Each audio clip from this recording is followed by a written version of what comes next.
कहानी की शुरुआत होती है रेमी नाम के एक फ्रेंच पेंटर से। अपनी पत्नी लुसील और 2 बच्चों के साथ उसकी जिंदगी आराम से बीत रही थी। एक दिन बच्चों के साथ खेलते हुए रेमी ने देखा कि वो अचानक कुर्सी में धंस रहा है। वो फटाफट खड़ा हो गया, लेकिन ये अजीब चीज उसके दिमाग में काफी देर तक चलती रही। उस दिन से उसके साथ ऐसी अजीब चीजें लगातार होने लगी। कभी वो अपने सोफे में धंसने लगता और कभी तो सोते हुए जैसे बेड ही उसे निगलना चाहता हो। उसे इस चीज की वजह समझ में नहीं आ रही थी, तो उसने सोचा कि शायद ये उसके दिमाग का वहम है। एक दिन रेमी अपने बच्चों के साथ स्टूडियो में था। गलती से वो पानी का नल बंद करना भूल गया, जिससे पूरा का पूरा स्टूडियो पानी में डूब गया। इस छोटी सी गलती की वजह से उसका पूरा करियर बर्बाद हो चुका था। उसने कुछ बची खुची पेंटिंग्स को बचाने की कोशिश की, लेकिन उसी वक्त वो फिर से जमीन में धंसने लगा। इस बार वो खुद को बाहर नहीं खींच पाया और किसी दूसरी दुनिया के समंदर में पहुंच गया। इस दुनिया में 1 नहीं 2 नहीं बल्कि 3 सूरज थे। तभी कुछ आदिवासियों ने उसे देख लिया और उसकी तरफ तेजी से भागने लगे। रेमी घबराकर पीछे हट गया और उसे वापस किसी ने पानी में खींच लिया। अगले ही पल वो अपनी दुनिया में वापस था। रेमी जानता था कि ये सिर्फ एक सपना नहीं हो सकता। घर लौटकर उसने लूसियल को इसके बारे में बताया, लेकिन वो भी मानने को तैयार नहीं थी। असल में उसकी बीवी तो किसी और के ख्यालों में गुम थी।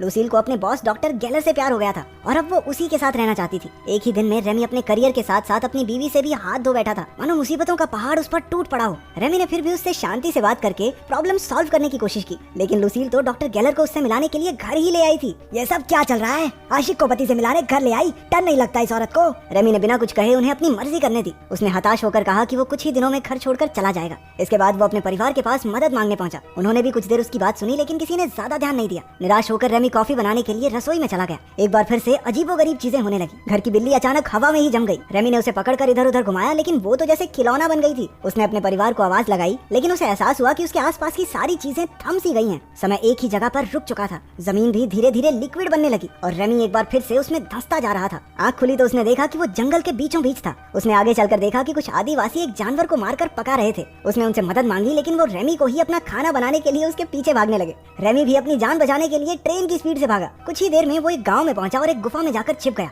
तभी एक जोरदार शक्ति ने उसे वापस खींच लिया और वो धड़ाम से अपने घर में जाकर गिरा। सारी रसोई में चीजें इधर उधर बिखर गई थी। उसके परिवार ने आकर देखा तो रेमी ने उन्हें समझाने की बहुत कोशिश की, लेकिन उन्हें लगा अरे कॉफी में मिला के पीने लग गया है तो बीवी छोड़ की सदमे में आ गया बेचारा। हाय। इसके बाद वो चक्कर खाकर वहीं गिर पड़ा। उसकी आंखें हॉस्पिटल में खुली, लेकिन वहाँ भी कोई फायदा नहीं हुआ। डॉक्टर्स भी उसकी बात पर विश्वास नहीं कर रहे थे। अगले दिन रेमी अपने स्टूडियो गया तो बैंक वाले, उसके क्लाइंट सब उससे पैसे वसूलने पहुंचे हुए थे। अचानक से उन सब ने बोलना हिलना बंद कर दिया। इससे पहले कि रेमी को कुछ समझ आता, वो फिर से जमीन में धंसना शुरू हो गया। उसने खुद को रोकने की काफी कोशिश की, लेकिन वो तीसरी बार दूसरी दुनिया में पहुंच ही गया। वो एक पेड़ पर एक टोकरी में बैठा था और सभी आदिवासी उसकी तरफ खुशी से देख रहे थे। ऐसा लग रहा था मानो वो सब उसी का इंतजार कर रहे हों। इशारों इशारों में उसे समझ आया कि वो सब उसे उड़ता हुआ देखना चाहते थे। 50 रुपए दिए, जब तक ये उड़ेगा नहीं मैं घर नहीं जाऊंगा। रेमी ने भी जोश में आकर उड़ने की कोशिश की, लेकिन मुंह के बल गिरा। उन्होंने जबरदस्ती उसे एक हरे रंग का जादुई फल खिला दिया, जिससे अचानक वो एक दूसरे की बातें आराम से समझने लगे। फिर कबीले के सरदार ने उन्हें समझाया कि वो आखिर उनकी दुनिया तक पहुंचा कैसे। असल में सभी आदिवासी जोटैन नाम के एक भयानक राक्षस से परेशान थे। वो किसी को भी उठाता और मारकर खा जाता था। कबीले के विद्वानों ने पता लगाया कि उनकी एक पुरानी किताब के हिसाब से दूसरी दुनिया का एक आदमी ही उन्हें राक्षस से बचा सकता है। इसलिए वो तंत्र मंत्र से उस हीरो को अपनी दुनिया में लाने की कोशिश में लगे थे। रेमी के साथ वो अजीबोगरीब घटनाएं भी इसलिए हो रही थी क्योंकि वो ही उस कबीले का रक्षक है। लेकिन जो आदमी अपनी बीवी के आशिक को नहीं पीट पाया, वो राक्षस को क्या मारेगा? उसने कबीले की मदद करने से साफ इनकार कर दिया, लेकिन आदिवासियों ने उसका मन बनाने के लिए उसे एक चट्टान से उल्टा लटका दिया। फिर उसे एक गुफा में रखा गया, जहाँ बैठकर उसे राक्षस से लड़ने का प्लान सोचना था। भूख लगने के कारण रेमी ने जैसे ही वहाँ रखा एक तरबूज उठाया, वो वापस अपनी दुनिया में पहुंच गया। इस बार उसने लोगों को अपनी कहानी बताई ही नहीं। वो जानता था कि कोई यकीन तो वैसे भी नहीं करेगा। इसके बाद वो एक लाइब्रेरी में जाकर अपनी मुश्किल का हल गूगल से पूछने लगा, लेकिन गूगल के पास भी इसका कोई हल नहीं था। अब उसने भर भर के प्रोटीन देना शुरू कर दिया ताकि वो ताकतवर बनके जोटैन को हरा सके। अगली बार वो दूसरी दुनिया में नए जोश के साथ पहुंचा। कबीले वालों ने उसे एक तलवार दी और जोटैन से बचने की तरकीब के बारे में पूछा। उसने सभी आदिवासियों को एक नए गांव में बसने को कहा और रास्ते में उनकी सुरक्षा करने का वादा किया। उनकी मान्यता थी कि जो भी गांव की सरहद के बाहर कदम रखेगा, उस पर आसमान से बिजली गिर जाएगी। रेमी ने सबसे पहले सरहद पार करके दिखाई कि कुछ नहीं होगा, और देखते ही देखते उसके पीछे सारा गाँव चलने लगा। अब सबको यकीन हो गया था कि रेमी ही उनका हीरो है। कुछ घंटों बाद जोटैन के 2 आदमियों ने उनका रास्ता रोक लिया। उन्होंने सबको गाँव लौट जाने को कहा, लेकिन रेमी ने उनका बहादुरी से मुकाबला किया और तुक्के से एक को तो मार भी दिया।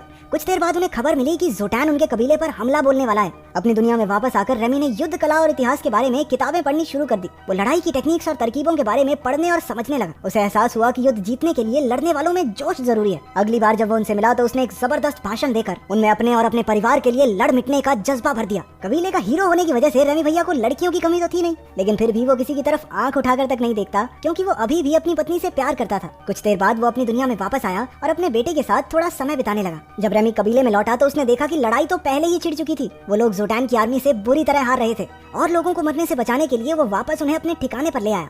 इसके बाद रेमी ने उन सबको आगे का प्लान बताया। अगले दिन वो सो रहे दुश्मन सैनिकों के पास गया और उनकी बेइज्जती करनी शुरू कर दी। किसी को थप्पड़ दिए तो किसी को चिढ़ाया और सबको अपने पीछे लगा लिया। उसका प्लान सही जा रहा था। दुश्मन सैनिक उसका पीछा करते हुए खाली जमीन पर आ गए और वहीं रेमी ने अपनी सेना को वार करने का ऑर्डर दे दिया और खुद भागकर एक खोखले पेड़ में छिप गया। आदिवासियों ने तीरों से हमला कर दिया, जिसमें आधे दुश्मन मारे गए और बाकी मैदान छोड़कर भाग निकले। सबने रेमी के सामने सर झुकाया क्योंकि वो ही उनका असली हीरो था। युद्ध के बाद वो सब एक नई जमीन पर बस गए। रेमी अब उनका राजा बन चुका था। अपनी मॉडर्न नॉलेज से उसने गाँव में काफी नई नई चीजें बनवाई। धीरे धीरे उन्होंने बहुत तरक्की कर ली। वहाँ रेमी को एक भगवान की तरह पूजा जाता और वो हर समय लड़कियों से घिरा रहता। वहाँ रहकर उसने एक मोनालिसा जैसी पेंटिंग भी बना दी। देखते ही देखते 6 महीने बीत गए और इतने समय से राजा रहने के बाद रेमी थोड़ा बदल चुका था। पहले वो लुसील के बॉयफ्रेंड गैलर से डरता था, लेकिन अब तो उसे देखकर गैलर के पसीने छूट जाते थे। एक दिन उन दोनों में हाथापाई भी हो गई और उसे पीट कर रेमी को बहुत शांति मिली। वक्त के साथ साथ रेमी की सफलता उसके सर पर चढ़ गई थी। वो अपने लोगों के साथ गुलामों जैसा बर्ताव करने लगा। लोगों ने कुछ महीनों तक तो चुपचाप उसके ऑर्डर्स माने, लेकिन बाद में उन्होंने उसके खिलाफ बोलना शुरू कर दिया। जब रेमी को इसकी भनक लगी तो उसने लोगों से बात करने की कोशिश की। उन्होंने कहा कि वो उनसे काम ज्यादा करवाता है और पैसे बहुत कम मिलते हैं।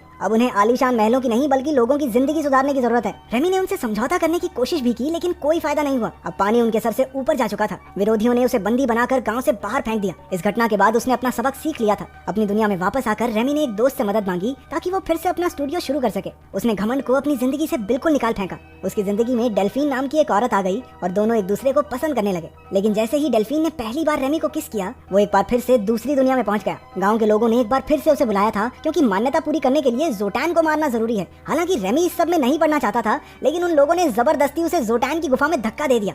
लड़ाई के दौरान ऐसा लगने लगा कि अब तो रेमी की खैर नहीं। उसने भाला उठाकर यूं ही कहीं भी फेंक दिया और वो सीधा जाकर जोटैन की छाती में लगा। राक्षस को मरा हुआ देखकर सभी खुशी से झूम उठे और आखिरी रस्म की तैयारी शुरू हो गई। असल में आखिरी रस्म ये है कि उन्हें रेमी को मारकर खाना होगा। जैसे ही रेमी को पता चला, वो जान बचाकर जंगल की तरफ भागा। लेकिन जिस बुढ़े ने उसे तंत्र मंत्र से इस दुनिया में खींचा था, उसने एक तिलस्मी चीज को आग में फेंक दिया, जिसके बर्बाद होते ही रेमी कभी अपनी दुनिया में लौट नहीं पाएगा। वो जल्द ही पकड़ा गया और मरने ही वाला था, लेकिन भीड़ में मौजूद कुछ लोगों ने उस जलती हुई तिलस्मी चीज को उठाकर पानी में फेंक दिया। इसी वजह से वो वापस अपने परिवार के पास अस्पताल में पहुंच गया।